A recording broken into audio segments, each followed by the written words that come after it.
So there was a recent meeting with the president, and of course, I had initially done a list of over 100 women, including the 9 aggrieved women, and I was asked to reduce the list into badges. So the first badge will be just the state women leaders, and of course the wife of the president injected a few other women to go alongside with the state women leaders.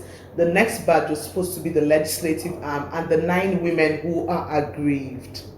And I tried to explain that to them. We went for the visit. We made an advocacy for everyone, every single woman. At this point in time, we should be pulling together to see how we can go with one front to get a 35% affirmative action in the Federal Executive Council, in appointment of boards and agencies and all of those. And we are just hopeful that this doesn't give a tell-off negatively on the women. Their only grievance is that they were not part of that visit.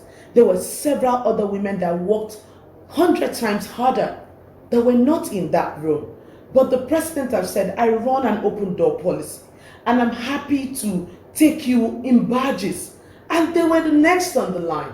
As I speak to you today, of course, there are women presently that are for the legislative arm, and they are paying a visit to the wife of the president, after which they'll go all together to pay a visit subsequently to the president. He can see everyone at the same time. And if women don't understand this, and we support ourselves, and we work together, we cannot achieve much. People will be appointed without being in that room on that day for that visit. So not being there should not give you the grievance to start going to say the women who went there were fake. Meanwhile, those women were real state women leaders that were screened by the villa security, and the president knows most of them. The woman leader from his state, he knows her. If she's a fake woman, he can tell.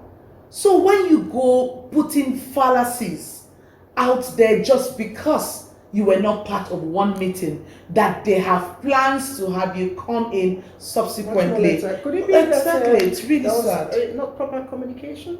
We did communicate. I spoke to the zonal woman leader from the Southwest. I communicated with her. And even before they went to press writing what they did, I did call them to say no, no, no, because I was given a hint. And I called them. I called the NEC member, Madam Omorige, and they were all together when I called them. I could hear their voices at the background. And I told her, I said, this action is not necessary. Right now, we are trying to see how we can get more women into governance.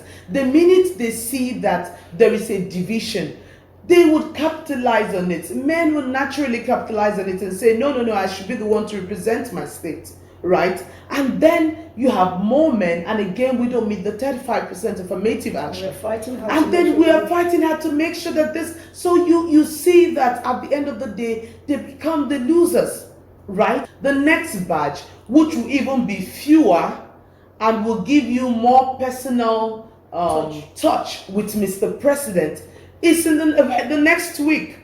And then you begin to fight, and then he says, oh no, I don't want to see you again, or something. So how does that help you?